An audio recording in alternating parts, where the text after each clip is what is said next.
Well, welcome back to the Reading and Writing Podcast. My guest today is Scott Brick, a prolific and award-winning audiobook narrator. If you're a fan of books, you've most likely heard a Scott Brick narrated audiobook. The list of authors that Scott has recorded audiobooks of is literally a who's who of modern fiction. Tom Clancy, T.C. Boyle, Isaac Asimov, Arthur C. Clarke, George R.R. Martin, and many, many more. Hailed by Audible in 2012 as their most prolific narrator, Brick has narrated almost 900 audiobooks. To date, he's won over 60 Earphones Awards for his narrating skills, as well as 5 Audie Awards, 5 Sovas Awards for voiceover, and a Grammy nomination for the multicast recording of The Mark of Zorro in 2011. Brick has also narrated the audiobooks of several Dune novels by Frank Herbert, as well as the recent Dune novels written by Herbert's son, Brian Herbert, and science fiction author Kevin J. Anderson. The latest movie adaptation of Dune will be in movie theaters worldwide in a few weeks. Scott Brick, welcome to the podcast. Jeff, it is always a privilege to get to talk about books, but especially when I get to talk about Dune, I am in heaven. So thank you for having me here today. Well, great. Well, before we talk about Dune, I just wanted to ask you a few questions. Can you talk about your own journey as one of the most popular audiobook narrators working today? What led you to recording your first audiobook? You know, I tell you, I've got a funny story, and it actually just happened within the last couple of days. The fact of the matter is, I got into audiobooks over 20 years ago. It was my very first audiobook recording gig was on June 10th of 1999. I know that because I wrote it down for tax purposes, and the date stuck. And so every year on that anniversary, I celebrate the fact that I'm still here and have the privilege of doing what I do. But the reason I got into it, the reason I pursued it, is because I love old-time radio. I love the broadcasts that were done starting in the late 20s and really going through the late 50s, early 60s. And years ago, Audible.com, they reached out to a number of narrators, myself included, and they said, tell us what it's like for you during the holidays. Tell us about some of your traditions. Maybe tell us how you got into the industry. And I just said, well, look, I got into this because of the Jack Benny Show. I mean, that was my favorite show of all time, my favorite comedian of all time. And I tell you what, about 2 weeks ago, Jack Benny's granddaughter heard that audiobook, and she got in touch through my website, and I met her 2 days ago, and she gave me a bunch of photos of her grandfather in the studio. But yeah, really, that's what it boils down to for me. It's oral storytelling. It is a long and proud and storied tradition. It's how story has always been passed down from one generation to the next. And I loved it when it was the norm, when it was broadcast radio. I love it now when it's more podcasts and audiobooks. So telling stories aloud, whatever form it's in, you can bet I'm going to be on board. That's great. Well, given the number of audiobooks that you narrate, do you have a home studio that you use for recording? I do, but I'll tell you what, to be perfectly honest, I don't like working here. Of course, we're living in a pandemic, right? We're living in the age of germ warfare. So I don't have a choice right now, but people used to ask me all the time. They would say, oh, if you have a home studio, you must love that. And I would say, no, I really don't. I like going out and meeting other people. I get cabin fever really easily. And when I go to a lot of the major publishers have studios that have, multiple studios in the same building. And as such, I'll bump into colleagues of mine, Ray Porter and John Lee and Katie Kelgren, bless her soul. She left us a few years ago. Kate Mazer, Barbara Rosenblatt, you bump into them in the studio. And you get to talk about what has been exciting you. Oh my God, you won't believe this book I'm doing on the great influenza, the Spanish flu from 100 years ago, which has really been an eye-opener since the days of COVID began. But when I'm working on a really good book, I want to tell people about it. And when I'm working on I won't say that there are any bad books. Of course there are. But when there are books that I'm working on that are not my favorites, I want to complain about it. So having others there, it's a lot of fun. So what does your daily schedule look like? How much are you actually recording? So most narrators operate from a standpoint of PFH, per finished hour. And what that means is, I may spend 6 hours in the studio, but that will only likely result in 3 finished hours. So once they've been edited down, right, the 6 hours turn into 3. Or if I spend 8 hours in the studio, maybe I can get, close to 4 hours done. That's always the goal. I'm always aiming for about 3 finished hours a day. I wake up often far earlier than I want to. 7:30, 8 o'clock. I usually have a start time of about 10 a.m. I'll spend that time in the kitchen brewing up some tea, just kind of getting my blood working. Maybe I go for a walk. Maybe I get on the treadmill. I sit in the sauna, whatever it is, just to get myself into gear and to hydrate as much as I can. Hydration is the most important thing for a voice actor. So I need to make sure that I'm consuming a couple of pints of water before my sessions begin, so that I'll be okay by the end of the day, as I am at the beginning. So, and then I start recording, and I take breaks for when I get tired, when I just need to get a bit more caffeine, what have you, grab some lunch, keep my stomach from growling. That's a really bad word. That's a nightmare for an audiobook narrator, are the stomach rumbles. And what's really funny is there's a trash truck picking up my recycling right outside my door here. And it's like, well, yeah, I have to work around that too. Right. Because the vibrations that go through your walls, like they get picked up on the microphone. So sometimes like now, for the last few minutes when this truck has been going up and down my street, well, it's kind of an imposed break. And I kind of look at it like, oh, that's just God's way of staying anonymous. That's, it's time for you to take a break, Scott. Okay, great. Off we go. What's next? So just another question about the process. Are you doing your own editing? How does that work exactly? Or do you have an editor or producer that you're sending raw audio to? Yeah, it depends on whether I'm working for a publisher or working directly for an author, because that happens a lot more nowadays. Gotcha. Working with the self-published authors. If I'm working with a publisher later today, I'm going to do something for Macmillan. It was actually the publisher of the Dune audiobooks. We're working on a project this week, the Orphan X series by Greg Hurwitz.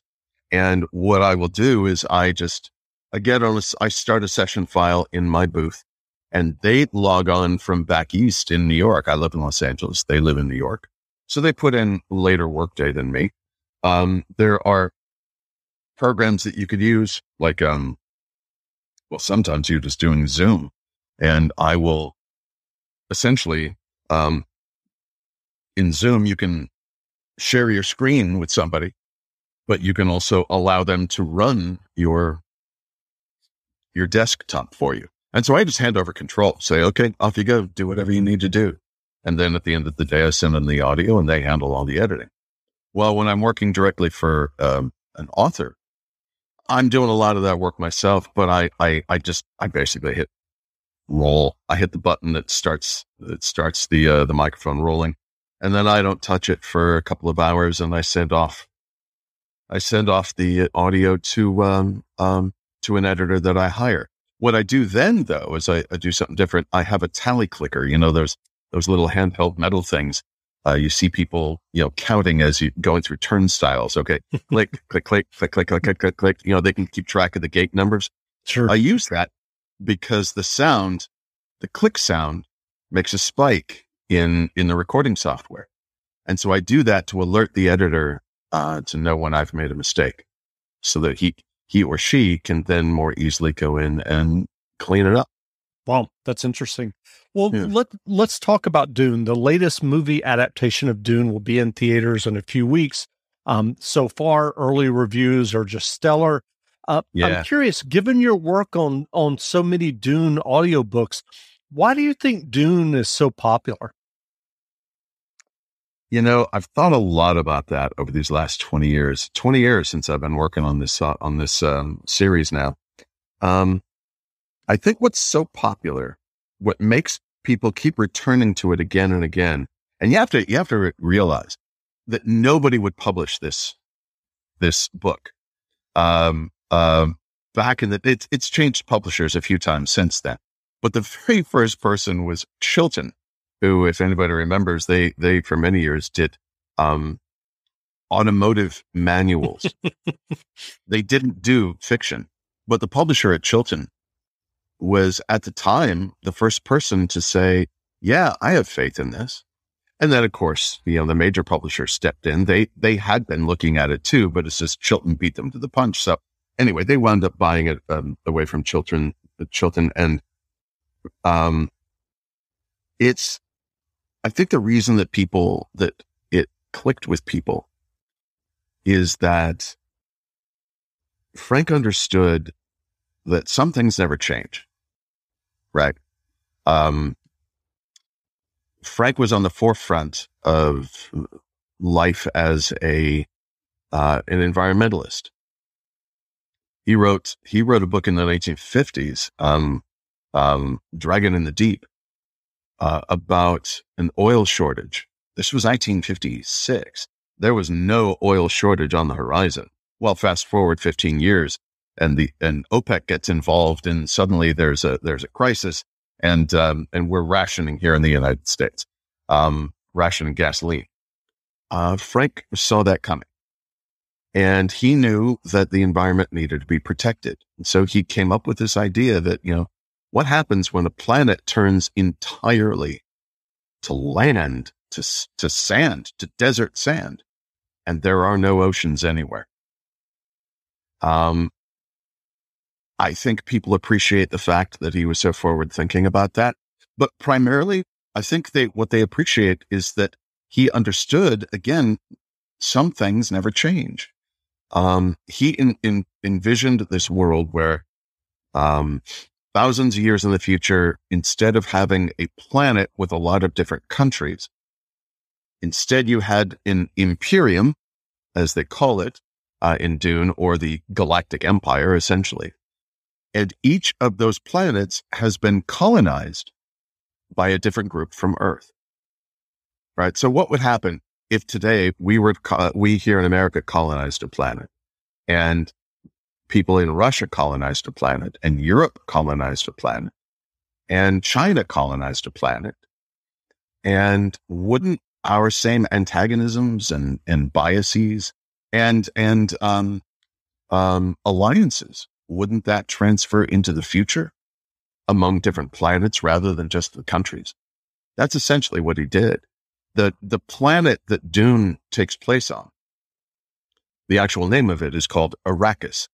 And in the fiction of the Dune universe, thousands of years from now, there were Arabic slaves. They were taken captive from Earth and taken to this other world, where they were, forced into slavery. And then they escaped, and they fled as far away as they could. They fled so far that they knew nobody would ever chase them. And they landed on this planet called Arrakis. And so they created essentially an Arabic culture, but the language anyway is Arabic. A lot of the pronunciation work that we do on the series, we base them, these words on Arabic pronunciations. As a matter of fact, there are two factions on the planet, the Zen Sunnis and the Zen Shiite. Again, the more things change. I think people could really appreciate that, because I think what's most important in science fiction is that you are able to recognize yourself in the story, right? Sure. Luke Skywalker, he wants to go out and join the rebellion, but he has family commitments on the farm at home. And he doesn't want to leave his aunt and uncle in the lurch. Well, then the rebellion comes to his planet and they're gone. And he's like, yep, okay, time to go.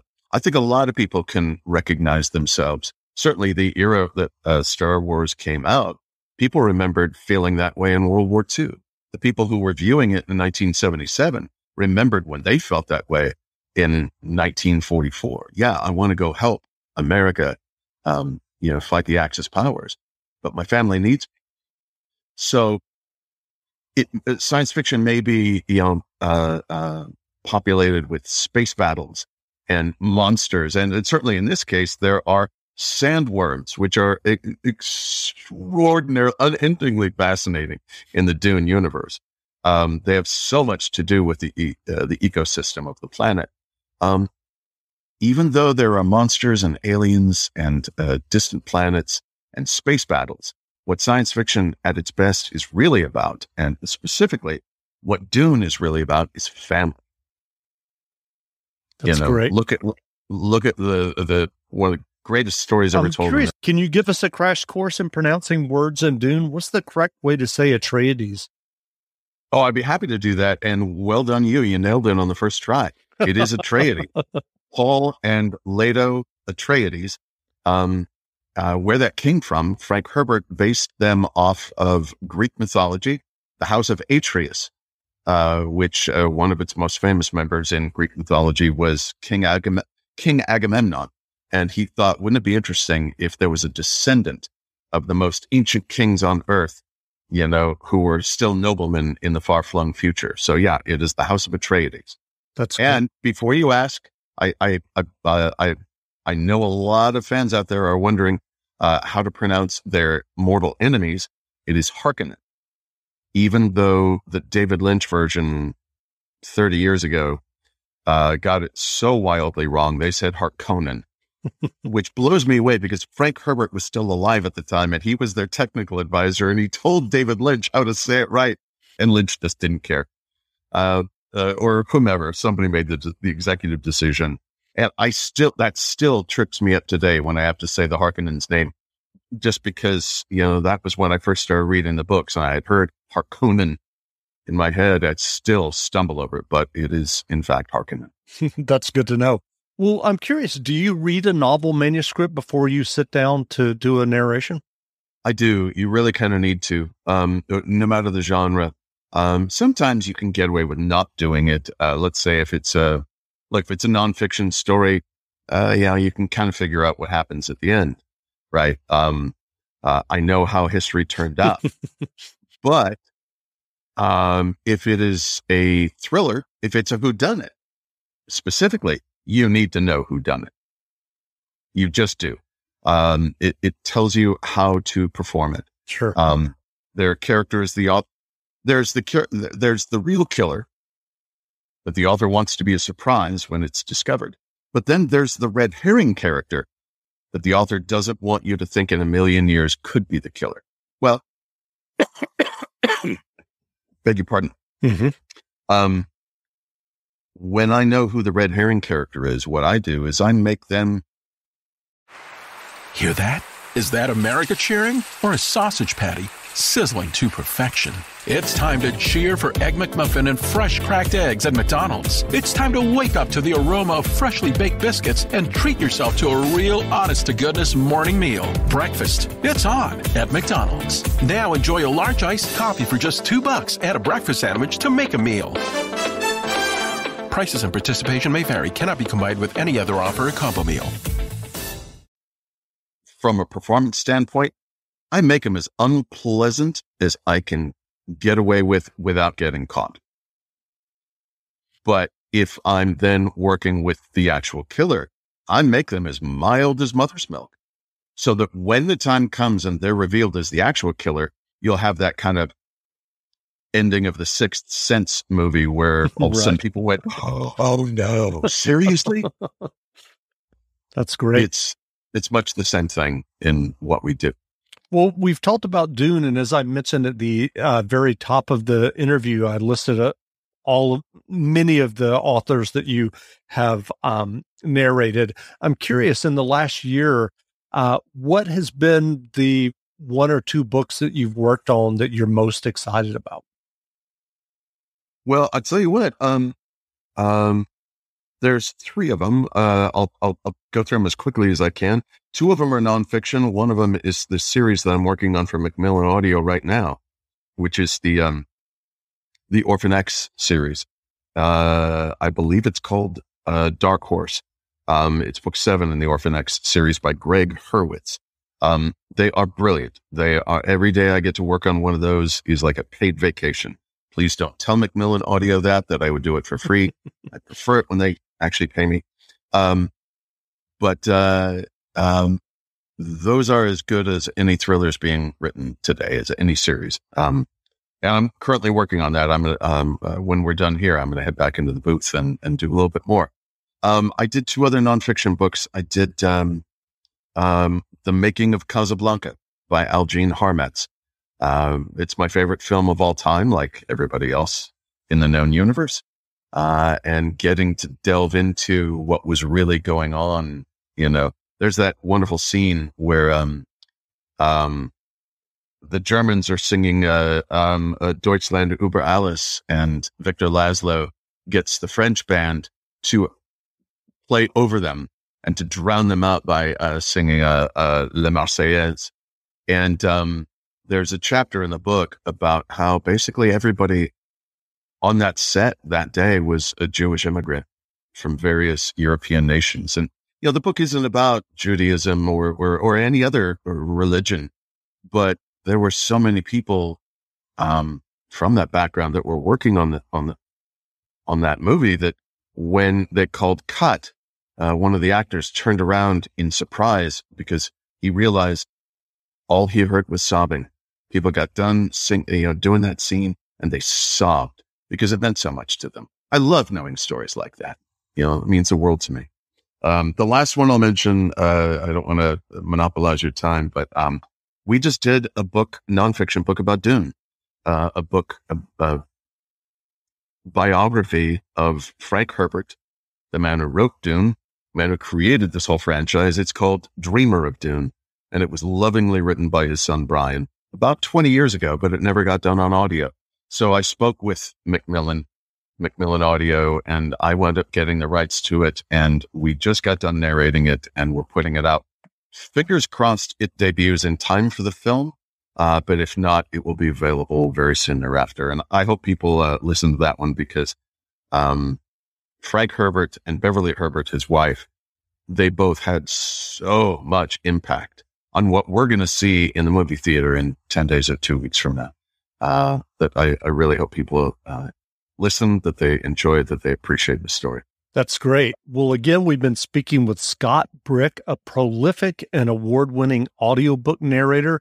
You can check out his work at his website, www.scottbrick.net. And if you haven't listened to one of his narrations before, search on your favorite audiobook website and take a listen. And Scott, thanks for doing this interview. It is an absolute privilege. Getting to talk about audiobooks is the best part of my day. And specifically getting to talk about Dune is it's an honor. So thank you, Jeff. I appreciate you having me.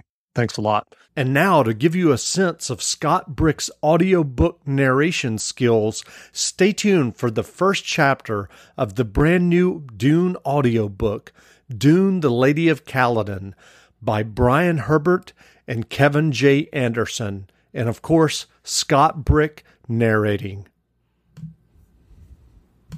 The Kwisatz Haderach breeding program was designed to benefit humanity. But at what cost? At what human cost?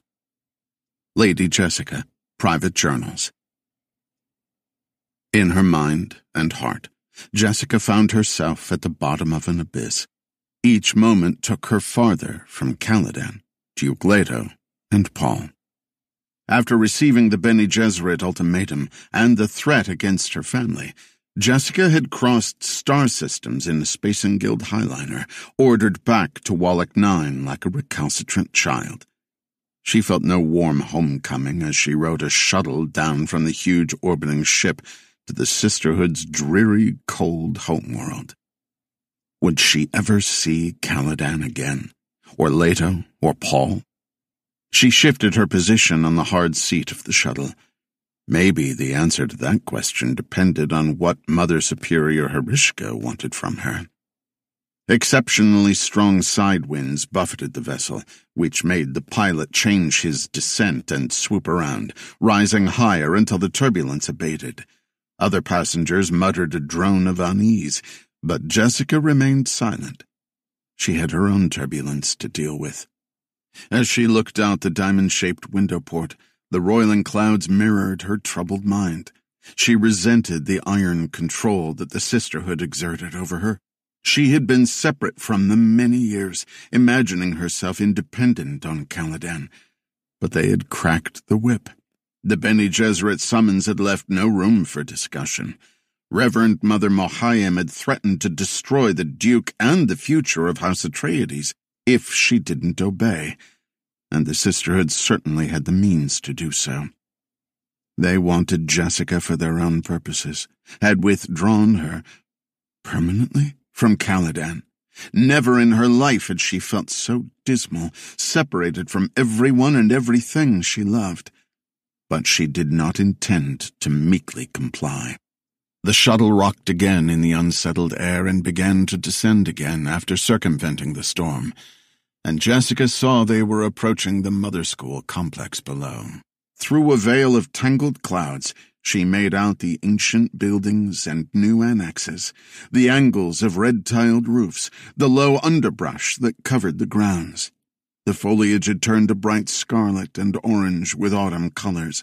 The structures were connected, like the countless women in the sisterhood, all part of an intricate and powerful political machine.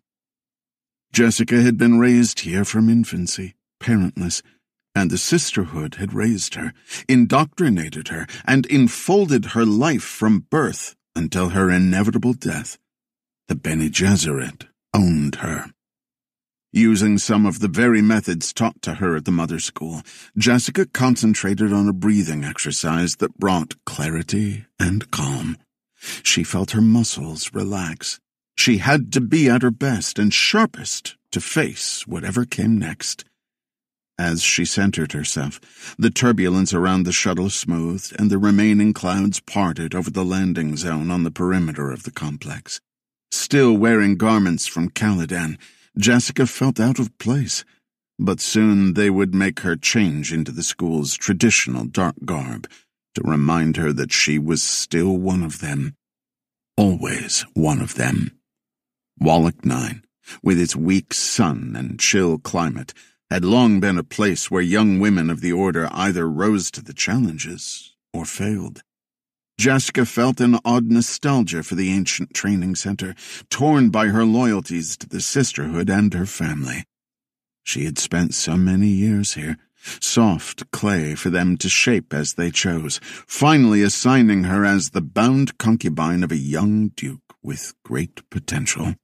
And now she was back. She felt a deep sense of foreboding. Mother Superior Herishka greeted her in person on the tarmac. The Mother Superior had piercing eyes and a severe, uncompromising demeanor. Despite her age, the old woman's skin was remarkably tight and smooth, possibly from the geriatric effects of the melange she consumed regularly. She had filled the same role for decades after a lifetime of service to the Order. "Come with me. You are needed immediately." She didn't explain about the urgent matter that had turned Jessica's life upside down. Despite her advanced years, Herishka set a brisk pace, moving like a military commander leading a charge against enemy lines. They entered a large new administration building that had been built with a generous donation from old Viscount Alfred Tull, whose name was on a plaque by the entrance. "I want you to see this first before you attempt to settle in. We may not have much time," Herishka said. "You need to know the reason you are here and why it is so important." Yes, she thought, I need to know that. As Jessica followed her up wide stairs and down long corridors, she absorbed peripheral details, but did not ask questions, though a desperate curiosity clamored inside. In an isolated section of the third floor, Hrishka led her to a viewing window that looked into a large medical chamber with a closed door. 2 other sisters remained there, outside the plans like guardians, but Jessica stepped up to the window, determined to see. Hrishka explained, "The room is sealed and barricaded, but do not underestimate the danger. This is clear armored plans, and she can see us now if she is alert enough. But for our protection, we can always set it to one-way plans, if necessary." With all the precautions taken, Jessica expected to see some kind of caged monster inside. Instead, she saw an ancient woman stretched on a bed, tossing restlessly in her sleep. She wore only a medical gown, with tubes and monitors connected to her. Her face was drawn back in a grimace, and she cried out, but the thick plaids blocked all sound. Despite the wrinkles on her age-spotted neck, arms, and hands, her face was not nearly as shriveled as her body. Jessica didn't understand. She is the danger? What does this have to do with me? The Mother Superior gave an oblique answer. This is Lethea, a former Kwisatz mother. Now she serves in a different capacity for as long as she remains alive, and for as long as she withholds what we need. Kwisatz mother. Jessica remembered Shaddam Carino's first wife, Anarul, who had been present during Paul's birth, who had been greatly interested in the boy-child. Anarul had been a Bene Gesserit of hidden rank, while quietly holding an important secret title. She had died very shortly after Paul was born. "And what does a Kwisatz mother do?" Jessica asked. "And why did she have the power to summon me?" "Like a guild navigator foreseeing safe pathways throughout the stars, so a Kwisatz mother can see each thread in the immense tapestry of our breeding plans. Lethea was relieved of duty due to mental instability. She is still useful, even if she is dangerous." Jessica couldn't tear her gaze from the crone writhing on the medical bed, locked away alone. Lethea seemed barely able to move. Dangerous? Hrishka stared ahead, as if her gaze could bore through the barrier. "She has already murdered several of us, hence the need for all the security." The Mother Superior nodded to one of the 2 women stationed there to watch Lethea. She was in her 30s, with black hair and an olive complexion. "Sister Giara has watched Lethea closely, but I'm afraid she has few answers." Giara looked through the plans. "Her mind is crumbling, but it is still incredibly powerful." She paused just a beat. Enough to kill several sisters through her sheer force of will. As if sensing their presence, Lethea's eyes opened to narrow slits, and she stared directly at Jessica from the other side of the armored room. Jessica shuddered. "Why do you need her?" she asked the Mother Superior. "What is so important?" "Lethea has a special prescience the sisterhood needs, a predictive ability about the future of our order. It has proven to be accurate and valuable to us, enabling us to make calculated decisions. That is why we keep her alive, despite the danger. But her mental gift comes and goes, and Lethea is losing control of it." "She is out of her mind," Giara added, sounding bitter. "But she insisted that we bring you here." Jessica had so many questions that she could no longer contain them. "What does this have to do with me? I've never met this Kwisatz mother." Hrishka turned toward Jessica and said, "You are here because Lethea said bring her here. Our future depends on it. And she insisted that you be separated from your son. According to her, You could bring about the end of the sisterhood. Jessica felt as if she had fallen off a ledge. Separate me from Paul? This made absolutely no sense at all. Why? For what purpose? Hrishka's expression fell. We need you to discover the answer.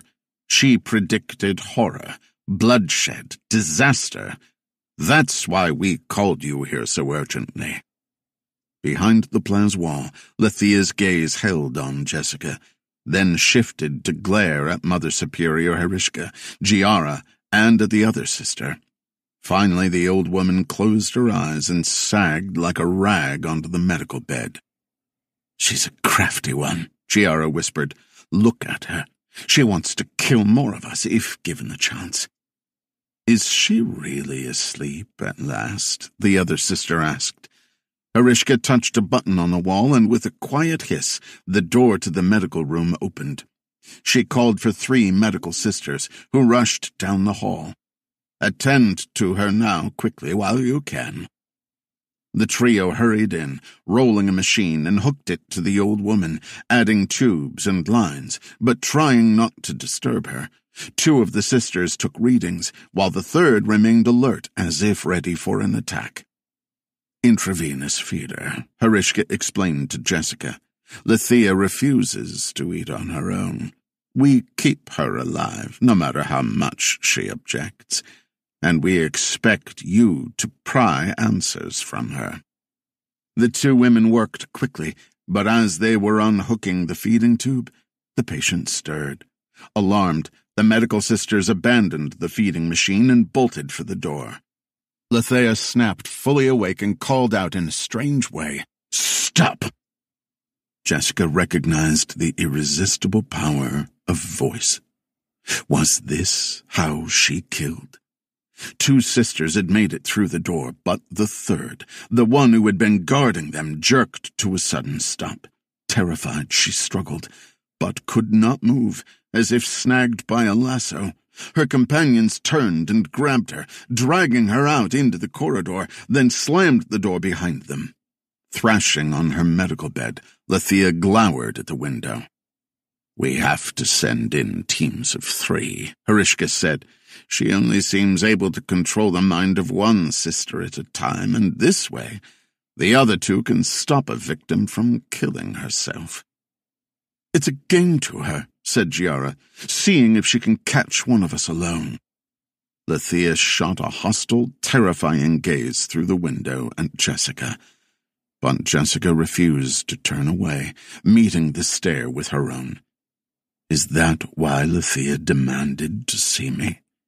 Because she wants to kill me?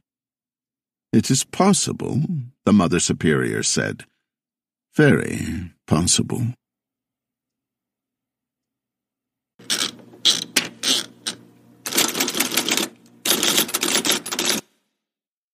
Some coffee's fast, but not fresh. Some coffee's fresh, but only after a long wait. Speedway coffee is made fresh at the push of a button, hot or iced, so you can have fresh coffee your way, right away. Find a store near you at speedway.com/locations. Hate crimes are dangerous and insidious, but you have the power to help stop them. If you witness or experience a hate crime, a criminal offense motivated by race, religion, disability, sexual orientation, or other characteristics, you can report it to the FBI, who is committed to protecting communities and supporting victims. Submit a tip at 800-CALL-FBI or tips.fbi.gov. The FBI is here to help, protecting our communities together. Report hate crimes.